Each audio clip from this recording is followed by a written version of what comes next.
조갑제 TV 시청자 여러분 안녕하십니까. 2022년 8월 21일 오후 5시 20분입니다. 대통령 경호처가 윤석열 대통령의 지시에 따라서 경남 양산 평산마을의 문재인 전 대통령 사저 인근의 경호구역을 확장해서 재지정했다고 발표를 했습니다. 기존 경호구역은 사저 울타리까지였지만은 이를 울타리로부터 가장 넓게는 300m로 더 확장한 것입니다. 경호처는 평산마을에서의 집회 시위 과정에서 모의권총, 커터칼 등 안전을 위해하는 요소가 등장하는 등 전직 대통령의 경호를 강화할 필요가 있다는 판단에 따른 조치라면서 일상생활에 어려움을 호소하는 평산마을 주민들의 고통도 고려했다고 밝혔습니다. 이번 조치는 대통령 등의 경호에 관한 법률에 의한 것으로 내일 0시부터 효력이 발생합니다. 이에 따라 대통령 경호처는 경호구역 확장과 함께 경호구역 내에서는 검문검색, 출입통제, 위험물 탐지, 교통통제, 안전조치 등 경호경비 차원의 안전활동을 강화하겠다고 했습니다. 문 전 대통령 사저가 있는 경남 양산 평산마을에서는 석 달 넘게 욕설과 소음을 동반한 시위가 벌어지고 있는데, 최근에는 60대 남자가 문 전 대통령 부부를 협박하고 공업용 커터칼로 비서실 인사를 협박하다가 체포되는 사건도 벌어졌다고 언론에 보도된 바가 있습니다. 여권에서는 윤석열 대통령이 퇴임한 대통령 부부의 삶을 위협하는 폭력 시위를 더 이상 방치해서는 안 된다는 야당의 의견을 수용한 것이라고 배경 설명을 했습니다.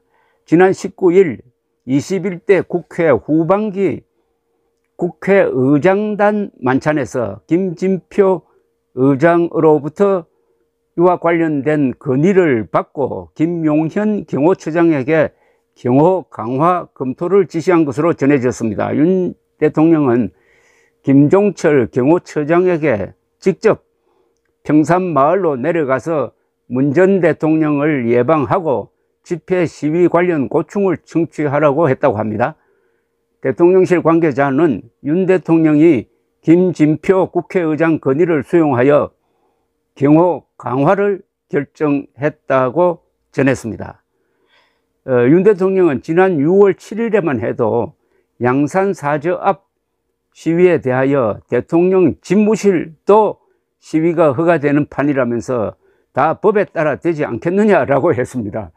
그러니까 지금 용산 대통령실보다도 전직 대통령이 사는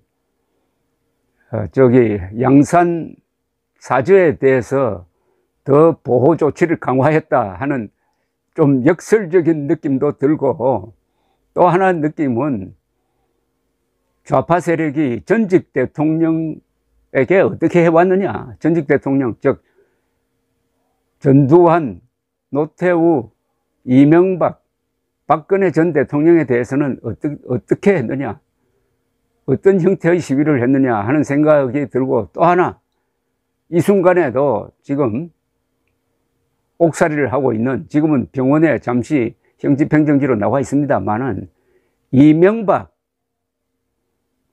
전 대통령을 풀어주지 않고 퇴임한 문재인에게 과잉 경호를 하는 것 아니냐 하는 생각을 하는 사람들도 있을 것입니다.